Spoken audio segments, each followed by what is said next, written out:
ವೃಷಭ ರಾಶಿಯವರಿಗೆ ಹೇಗೆ ಇದೆ, ಜುಲೈ ತಿಂಗಳು ಹಾಗೂ ಜೂನ್ ಕೊನೆಯ ತಿಂಗಳಲ್ಲಿ ಹೇಗಿದೆ ಎಂಬುದನ್ನು ಈಗ ತಿಳಿತಾ ಹೋಗೋಣ. ವೃಷಭ ರಾಶಿಯವರಿಗೆ ಶುಕ್ರ ಅಧಿಪತಿ.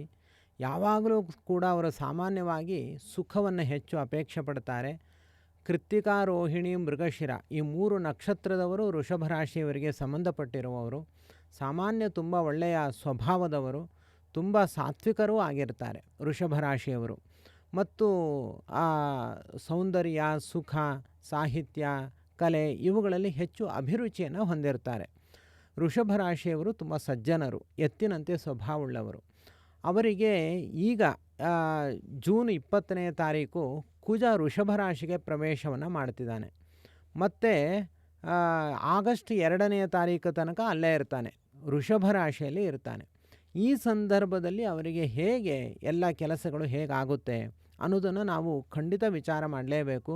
ವೃಷಭ ರಾಶಿಯವರ ಬಗ್ಗೆ ತುಂಬ ಗಮನ ಕೊಟ್ಟು ನಾವಿಲ್ಲಿ ಕೆಲವು ವಿಷಯಗಳನ್ನು ಹೇಳಲೇಬೇಕಾಗಿದೆ. ಆದ್ದರಿಂದ ಇವರು ಇಲ್ಲಿ ಶ್ರದ್ಧೆಯಿಂದ ಇದನ್ನು ಕೇಳಬೇಕು. ಯಾಕೆ ಅಂದರೆ ಶನಿ 11ನೇ ಮನೆಯಲ್ಲಿ ಇದೆ. ಇದು ವೃಷಭ ರಾಶಿಯವರಿಗೆ ಮಾತ್ರ ಇರುವಂಥ ಒಂದು ದೊಡ್ಡ ವರ. ಆ ಶನಿ 11ನೇ ಮನೆಯಿಂದ ಅವನು ನೋಡ್ತಾ ಇರೋದೇ ವೃಷಭ ರಾಶಿಯನ್ನು. ಸಾಮಾನ್ಯವಾಗಿ 3ನೆಯ ದೃಷ್ಟಿ ಶನಿಗೆ ಅದು ಒಳ್ಳೆಯದೋ ಕೆಟ್ಟದ್ದೋ ಯಾರೇನು ಹೇಳ್ತಾರೆ ಗೊತ್ತಿಲ್ಲ. ಆದರೆ ಅದು ಜ್ಯೋತಿಷ್ಯದಲ್ಲಿ ಹೇಳುವಂಥದ್ದು ಅದು ತುಂಬ 3ನೆಯ ದೃಷ್ಟಿ ಶನಿಗೆ ತುಂಬ ಒಳ್ಳೆಯದು. ಅಂದರೆ ಅವನು ಹಣವನ್ನು ಕೊಡುವ ಉದ್ದೇಶದಿಂದಲೇ 3ನೇ ಮನೆಯನ್ನು ನೋಡ್ತಾನೆ ಅಂತ. ಆದರೆ ಈಗ ಅಲ್ಲಿ ಸಮಸ್ಯೆ ಬಂದಿರೋದೇನು ಅಂದರೆ ಕುಜ ಪ್ರವೇಶ ಮಾಡಿದ್ದು ಸಮಸ್ಯೆ ಆಗಿದೆ. ಜೂನ್ 20ನೇ ತಾರೀಕು ಕುಜ ವೃಷಭ ರಾಶಿಯನ್ನು ಪ್ರವೇಶ ಮಾಡಿದ್ದಾನೆ. ಆದರೆ ಒಂದು ತುಂಬ ಒಳ್ಳೆಯದು, ಕುಜ ಪ್ರವೇಶ ಮಾಡಿದ್ದಕ್ಕೆ ಸಪ್ತಮ ಸ್ಥಾನ ಅದು ವೃಶ್ಚಿಕ ರಾಶಿ ಆಗುತ್ತೆ. ಅದು ಸಪ್ತಮಾಧಿಪತಿ ರಾಶಿಯಲ್ಲಿ ಬಂದಿರೋದ್ರಿಂದಾಗಿ ಈ ವಿವಾಹಕ್ಕೆ ಸಂಬಂಧಪಟ್ಟಂತೆ ತುಂಬ ಚೆನ್ನಾಗಾಗುತ್ತೆ ಮತ್ತು ಪತಿ ಪತ್ನಿಯರಲ್ಲಿ ಒಂದು ಅನ್ಯೋನ್ಯತೆ ತುಂಬ ಚೆನ್ನಾಗಿ ನಡೆಯುತ್ತೆ. ಇದು ಕುಜನ ಒಂದು ವರ. ಕುಜ ವೃಷಭ ರಾಶಿಗೆ ಪ್ರವೇಶ ಮಾಡಿ ಅವನು ಕೊಡುವಂಥ ಒಂದು ಒಳ್ಳೆಯ ಅಪೇಕ್ಷೆ ಅಂದರೆ ಶುಕ್ರ ಅಲ್ಲಿ ಆ ರಾಶ್ಯಾಧಿಪತಿ ಅವನಿಗೆ ಅನುಕೂಲವಾಗುವಂತೆ ಕುಜ ಇಲ್ಲಿ ಕೆಲಸವನ್ನು ಮಾಡುತ್ತಿದ್ದಾನೆ. ಸಪ್ತಮಾಧಿಪತಿಯಾಗಿರುವಂತಹ ಕುಜ ರಾಶಿಯಲ್ಲಿ ಇರೋದರಿಂದಾಗಿ ನಿಂತು ಹೋದ ಸಂಬಂಧಗಳು ಮುಂದುವರಿಯುವ ಅವಕಾಶಗಳು ಇದೆ.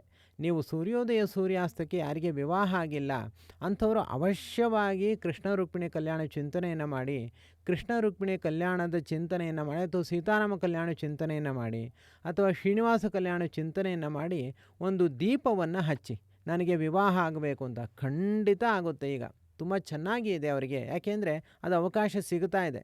ನಾವು ಈ ಅವಕಾಶವನ್ನು ಉಪಯೋಗಿಸಿಕೊಳ್ಳದೇನೆ ಅಂದರೆ ಮತ್ತೆ ಮುಂದೆ ಹೋಗುತ್ತೆ. ಯಾಕೆ ಅಂದರೆ ಈಗ ವೃಷಭ ರಾಶಿಯವರಿಗೆ ಈಗ 3ನೇ ಮನೆಯಲ್ಲಿ ಗುರು ಇರೋದು.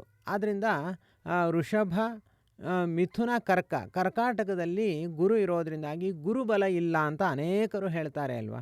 ಗುರುಬಲ ಇಲ್ಲ ಅಂತ ಅಂದಾಗ ನಮಗೆ 1 ವರ್ಷ ವಿವಾಹ ಮುಂದೆ ಹೋಗಿಬಿಡುತ್ತಾ, ಮಂಗಳ ಕಾರ್ಯಗಳು ಮುಂದೆ ಹೋಗುತ್ತಾ ಇತ್ಯಾದಿಗಳಾಗಿ ಯೋಚನೆ ಬರುತ್ತೆ. ಆದರೆ ಈಗ ಕುಜ ಅವನ ಒಂದು ಬೆಂಬಲ ಇರೋದರಿಂದಾಗಿ ತುಂಬ ಚೆನ್ನಾಗಿ ಇದೆ. ಆದ್ದರಿಂದ ವೃಷಭ ರಾಶಿಯವರಿಗೆ ಇದೊಂದು ಒಳ್ಳೆಯ ಅವಕಾಶ. ಮತ್ತು ಯಾರಿಗೆ ಹಣ, ಭೂಮಿ ಇತ್ಯಾದಿಗಳ ವ್ಯವಹಾರದ ಬಗ್ಗೆ ಒಂದು ಯೋಚನೆ ಇದೆ ಅವರಿಗೆ ರಾಹು 10ನೇ ಮನೆಯಲ್ಲಿ ಇರೋದರಿಂದಾಗಿ ಅದು ಕರ್ಮಸ್ಥಾನ ರಾಹು. ಅವನು ವ್ಯವಹಾರವನ್ನು ಹೆಚ್ಚು ಮಾಡಿಸ್ತಾನೆ ಈ ಸಂದರ್ಭದಲ್ಲಿ. ಅದಕ್ಕೋಸ್ಕರ ವರಾಹ ದೇವರ ಚಿಂತನೆಯನ್ನು ಹೆಚ್ಚು ಮಾಡಿ. ಯಾರು ವಿವಾಹದ ಪ್ರಸಂಗದಲ್ಲಿದ್ದೀರಿ ಅವರು ಸೀತಾರಾಮ ಕಲ್ಯಾಣ ಚಿಂತನೆಯನ್ನು ಮಾಡಿ, ಹಾಗೂ ದೀಪವನ್ನು ಸೂರ್ಯೋದಯ ಸೂರ್ಯಾಸ್ತದಲ್ಲಿ. ಯಾರು ಭೂಮಿ ವ್ಯವಹಾರವನ್ನು ಮಾಡ್ತಾ ಇದ್ದೀರಿ ಅಂತಹವರು ವೃಷಭ ರಾಶಿಯವರು ವಿಶೇಷವಾಗಿ ವರಾಹ ದೇವರ ಚಿಂತನೆಯನ್ನು ಮಾಡಿ ತುಂಬ ಚೆನ್ನಾಗಿ ಆಗುತ್ತೆ. ಯಾಕೆ ಅಂದರೆ ಕರ್ಮಸ್ಥಾನದಲ್ಲಿ ರಾಹು ಇದ್ದಾನೆ. ಅವನು ವ್ಯವಹಾರ ನೀವು ಬೇಡ ಅಂದರೂ ಮಲ್ಕೊಳ್ಳಿಕ್ಕೆ ಬಿಡೋಲ್ಲ, ಕೆಲಸವನ್ನು ಮಾಡಿಸ್ತಾ ಇರ್ತಾನೆ. ಒಳ್ಳೆಯದೋ ಕೆಟ್ಟದ್ದೋ ಒಟ್ಟು ಏನು ಕಮರ್ಷಿಯಲ್ ಮೈಂಡ್ ಅಂತಾರಲ್ಲ, ರಾಹುನೇ ಅದು ಮಾಡೋದು. ಕಮರ್ಷಿಯಲ್ ಮೈಂಡು ಏನು ಮಾಡಿದ್ರೂ ಅದಕ್ಕೊಂದು ಕಮರ್ಷಿಯಲ್ ಆ್ಯಕ್ಟಿವಿಟಿ ಅಂತ ನಾವು ಅದಕ್ಕೆ ಒಂದು ರೂಪುರೇಷೆ ಕೊಡ್ತೀವಿ ನೋಡಿ, ಅದೆಲ್ಲ ಮಾಡಿಸೋದೇ ರಾಹು. ಅಂದರೆ ಅವನೀಗ 10ನೇ ಮನೆಯಲ್ಲಿ ಇರೋದ್ರಿಂದಾಗಿ ಚೆನ್ನಾಗಿದೆ. ಅಂದರೆ ಅವನು ಕೆಲವೊಮ್ಮೆ ಕೆಟ್ಟದ್ದಾಗಿಬಿಡುತ್ತೆ. ರಾಹುವಿನ ಜೊತೆ ನಾವು ವ್ಯವಹಾರಕ್ಕೆ ನುಗ್ಗಿದಾಗ ಒಳ್ಳೆಯದೇ ಆಗುತ್ತೆ ಅಂತ ನಿಶ್ಚಯ ಹೇಳಲಿಕ್ಕೆ ಬರೋಲ್ಲ. ಶನಿ 11ನೇ ಮನೆಯಲ್ಲಿದ್ದು ಅವನು ಹಣವನ್ನು ಕೊಡ್ತೀನಿ ಅಂತ ಅವನು ಹೇಳ್ತಿದ್ದಾನೆ. 10ನೇ ಮನೆಯಲ್ಲಿ ರಾಹು ಹೆಚ್ಚು ವ್ಯವಹಾರಗಳನ್ನು ಮಾಡಿಸ್ತಿದ್ದಾನೆ. ಆದರೆ ಕುಜ ಇರೋದು ಅಷ್ಟು ಒಳ್ಳೆಯದಲ್ಲ. ಅದಕ್ಕೋಸ್ಕರ ನೀವು ಏನು ಮಾಡಬೇಕು ಅಂದರೆ ಭೂವರಾಹ ದೇವರನ್ನು, ಭೂವರಾಹ ಅನ್ನುವಂತಹ ನಾಮಮಂತ್ರವನ್ನು ಹೇಳಿ ಎಲ್ಲದರಲ್ಲೂ ಕೆಲಸವನ್ನು ಮುನ್ನುಗ್ಗಿ. ಇದು ನಿಮಗೆ ಶ್ರೇಯಸ್ಕರವಾಗುತ್ತೆ. ಇನ್ನು ಕೇತು ವೃಷಭ, ಮಿಥುನ, ಕರ್ಕ, ಸಿಂಹ 4ನೇ ಮನೆಯಲ್ಲಿ ಕೇತು ಇರೋದರಿಂದಾಗಿ ತಾಯಿಯ ಆರೋಗ್ಯದ ಬಗ್ಗೆ ಸ್ವಲ್ಪ ಗಮನವನ್ನು ಹರಿಸಬೇಕು. ಮತ್ತು 4ನೇ ಮನೆಯಲ್ಲಿ ಕೇತು ಇರೋದರಿಂದಾಗಿಯೇ ಕೆಲವೊಂದು ಸಮಸ್ಯೆಗಳು ಕೂಡ ಎದುರಾಗುತ್ತೆ. ಮತ್ತು ಈ ಬಾರಿ ವೃಷಭ ರಾಶಿಯವರಿಗೆ ಈ ತಿಂಗಳು, ಮುಂದಿನ ತಿಂಗಳು ಗಂಟಲು ಕಿರಿಕಿರಿ ಜಾಸ್ತಿ ಇರುತ್ತೆ. ಗಂಟಲಿಗೆ ಸೋಂಕು ರೋಗ ಜಾಸ್ತಿ ಇರುತ್ತೆ. ತಲೆಭಾರ ತುಂಬ ಇರುತ್ತೆ. ಮಾನಸಿಕ ಒತ್ತಡ ಹೇಳಲೇಬೇಕಾಗಿಲ್ಲ. ತೂಕ ಹಾಕಿ ನೋಡ್ಬೋದು, ಅಷ್ಟು ಮಾನಸಿಕ ಒತ್ತಡಗಳು ಕೂಡ ಎದುರಿಸಬೇಕಾಗುತ್ತೆ. ಏಕೆಂದರೆ ಕುಜ, ರಾಹು, ಶನಿ ಇವರ ಒಂದು ವ್ಯೂಹವನ್ನು ನಾವು ನೋಡಿದಾಗ ಅವರು ಕೆಲವೊಂದು ಒಳ್ಳೆಯದನ್ನು ಮಾಡಿದ್ರೂ ಕೂಡ ಮಾನಸಿಕ ಒತ್ತಡಗಳು ಹೆಚ್ಚಾಗಿ ಇರುತ್ತೆ. ಗುರು ಬಲ ಇಲ್ಲ, ಆದ್ದರಿಂದ ಇವೆಲ್ಲ ಸಮಸ್ಯೆಗಳು ಹೆಚ್ಚಾಗಿ ಇರುತ್ತೆ. ನೀವು ಏನು ಮಾಡಬಹುದು ಅಂತಂದರೆ, ಗುರುಗಳ ಅನುಗ್ರಹವನ್ನು ಪಡೆದುಕೊಳ್ಳಿಕ್ಕೆ ಒಂದು ಹೆಜ್ಜೆಯನ್ನು ಮುಂದಿಡಿ, ನಿಮಗೆ ಒಳ್ಳೆಯದಾಗುತ್ತೆ. ಮತ್ತು ಶ್ರೀಕರ ನಾರಾಯಣ ದೇವರ ಸೇವೆಯನ್ನು ಕೂಡ ನೀವು ಮಾಡಿ. ಇದೇ ಬರುವ ರಾಯರ ಆರಾಧನೆ ಆಗಸ್ಟ್ 30, 31 ಈ 3 ದಿವಸಗಳಲ್ಲಿ ಬರುತ್ತೆ. ಅದಕ್ಕೂ ಮೊದಲು 48 ದಿವಸಗಳ ಕಾಲ ರಾಯರ ಸೇವೆಗೆ ಒಂದು ಉತ್ತಮ ಅವಕಾಶ ಇದೆ. ಯಾರು ರಾಯರ ಸೇವೆಯನ್ನು ಮಾಡ್ತಾರೋ ಅವರಿಗೆ ಎಲ್ಲ ಅಪೇಕ್ಷೆಗಳು ಎಷ್ಟೇ ಕಠಿಣವಾಗಿದ್ದರೂ ಕೂಡ ಪ್ರಾಪ್ತವಾಗುತ್ತೆ. ಅದರಂತೆ ನಾವು ಮಾರ್ಗದರ್ಶನ ಮಾಡ್ತಾ ಹೋಗ್ತೀವಿ. ನೀವು ನಮಗೊಂದು ವಾಟ್ಸಪ್ ಮೆಸೇಜ್ ಮಾಡಿದ್ರೆ ನಾವು ಆ ಗ್ರೂಪಿನಲ್ಲಿ ಸೇರಿಸಿಕೊಂಡು 48 ದಿವಸಗಳ ಕಾಲ ಹೇಗೆ ಸೇವೆಯನ್ನು ಮಾಡಬೇಕು ಅನ್ನೋದನ್ನು ನಾವು ಗೈಡ್ ಮಾಡ್ತಾ ಹೋಗ್ತೀವಿ. ಮತ್ತು ಜ್ಯೋತಿಷ್ಯಕ್ಕೆ ಸಂಬಂಧಪಟ್ಟ ವಿಚಾರಗಳನ್ನು ಕೂಡ ನಾವು ವಿಮರ್ಶೆ ಮಾಡ್ತೀವಿ. ಅದು 2 ಥರ ಬ್ಯಾಚ್ ಇರುತ್ತೆ.